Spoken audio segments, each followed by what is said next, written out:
છેલ્લા 30 વર્ષથી એક હતું શાસન. જ્યારે ભાષણબાજી કરવાની હોય ને ત્યારે વિકાસના દાવા, વચનોની લહાની. ત્યારે ચોમાસું આવે ને ત્યારે તમામ વચનો અને જે વાતો, મુદ્દાઓની હવા નીકળી જાય. મોંઘા કરવેરા પ્રજા ભરે, રોડ રસ્તા 5 વર્ષથી વધુ વર્ષ ટકશે તેવા દાવાઓ. પરંતુ જ્યારે ચોમાસાના પાણી દસ્તક દે ને તો 5 જ મહિનામાં રસ્તાઓ જર્જરિત, ઉખડ-બાખડ અને મસ્ત મોટા ખાડાઓના દર્શન થાય. અકસ્માતોની વંજાર લાગે. કોઈ પણ નેતાજીને કદાચ ફરક ના પડે. મોંઘા કરવેરા એક બાજુ પ્રજા ભરી રહી છે, જ્યારે બીજી બાજુ તેમને બદલામાં મળે છે ખાડાઓથી બિસ્માર, ઉખડ-બાખડ રોડ રસ્તાઓ, દૂષિત પાણી, ગંદકીનું સામ્રાજ્ય. હવે આ વિકાસની વાત અને વ્યાખ્યા કદાચ સમજાતી નથી, પરંતુ વડોદરા શહેરમાં આજ કદાચ નેતાજીનું અગડમ બગડમ છે.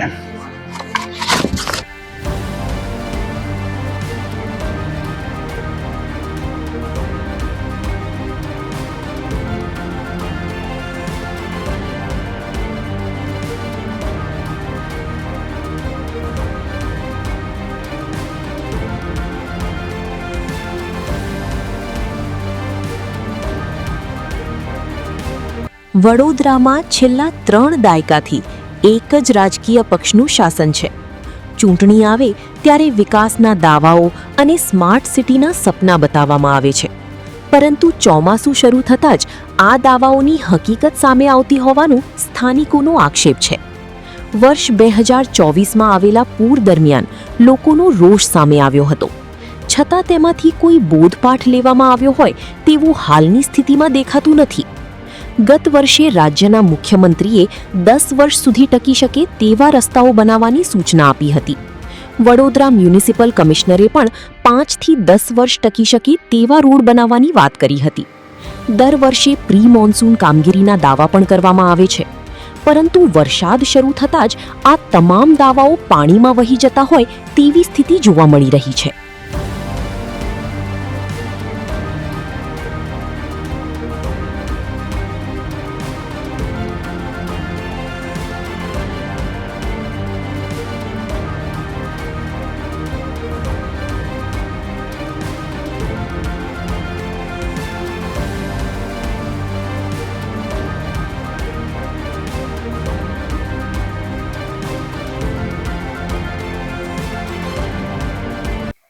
વિકાસની વાસ્તવિકતા ચોમાસાનો થોડો વરસાદ પડ્યો તો જાહેર રસ્તા પર દેખાઈ ગઈ. વચનો, વાતો, મુદ્દાઓ અને વાયદાઓની લહાની ચોક્કસ જોવા મળી, પરંતુ જે તસવીરો અને દ્રશ્યો સામે આવી રહ્યા છે તેની કદાચ અમને અને પ્રજાને આદત પડી ગઈ છે.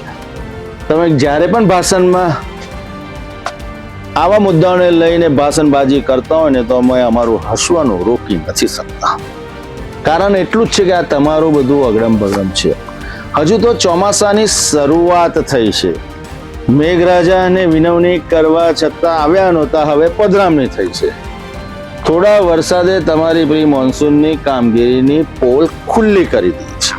વિસ્તારો જળબંબાકાર થઈ ગયા. સુરત, નવસારી, વલસાડ જેવો વરસાદ વરસ્યો નથી.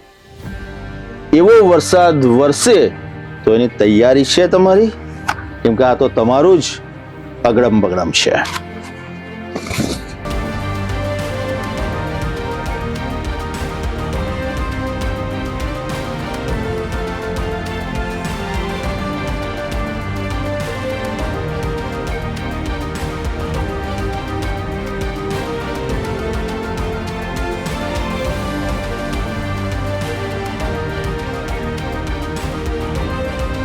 શહેરના અનેક વિસ્તારોમાં વરસાદી પાણી ભરાવાની સમસ્યા સામે આવી છે. ક્યાંક તળાવો ઓવરફ્લો થયા છે તો ક્યાંક ગરનાળામાં પાણી ભરાતા વાહન ચાલકો અને રાહદારીઓને ભારે હાલાકી ભોગવવી પડી રહી છે. અનેક સ્થળોએ રસ્તા ધસી જતા વાહનો ફસાઈ રહ્યા છે.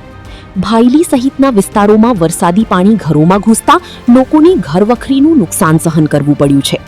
રસ્તાઓ પર પડેલા મોટા ખાડાઓને કારણે વાહન ચાલકો અકસ્માતના ભય વચ્ચે મુસાફરી કરી રહ્યા છે. લોકોને વાહનોના રિપેરિંગ પાછળ ખર્ચ કરવો પડે છે તો અનેક લોકો હાડકાના નિષ્ણાત ડોક્ટરો સુધી પહોંચવાની ફરજ પડી રહી હોવાનું સ્થાનિકોમાં ચર્ચાઈ રહ્યું છે. લોકોનો સવાલ છે કે જો આ સામાન્ય વરસાદની સ્થિતિ છે તો ભારે વરસાદમાં શહેરની શું સ્થિતિ થશે?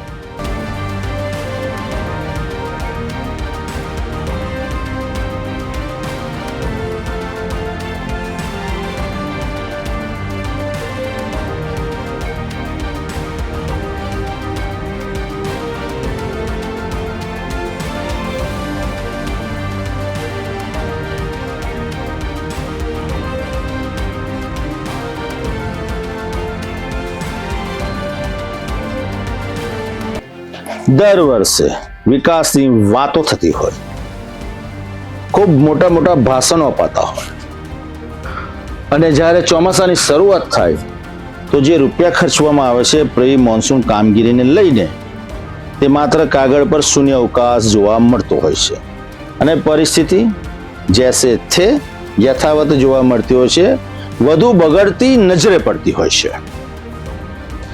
ચોમાસાના પાણીની અંદર મોંઘા કરવેરા જે પ્રજા ભરી રહી છે એ મોંઘા કરવેરાના રૂપિયા વહેતા નજરે પડે છે.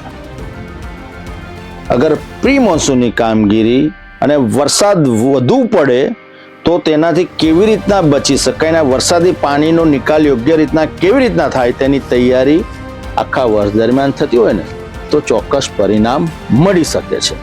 આટલા વર્ષો થઈ ગયા, ખુરશી પર નેતાજી બદલાઈ ગયા, પરંતુ સ્થિતિ શહેરની નથી બદલાઈ. અધિકારી, મ્યુનિસિપલ કમિશનર તમામ લોકો બદલાઈ ગયા, રૂપિયા ખર્ચાઈ ગયા, પરંતુ સ્થિતિ એની એ જ રહી છે. કદાચ આ જ નેતાજીનું અગડમ બગડમ છે. વચનો ખૂબ આપી દીધા, વાયદા ખૂબ કરી દીધા, પરંતુ વિકાસની જે કામગીરી અને વાસ્તવિકતા જોવા મળવી જોઈએ જમીન પર, એની તાસીર કંઈક અલગ છે. અમે સમજીએ છીએ કે આ તમારું અગડમ બગડમ છે, શું કરી શકીએ, લાચાર છે.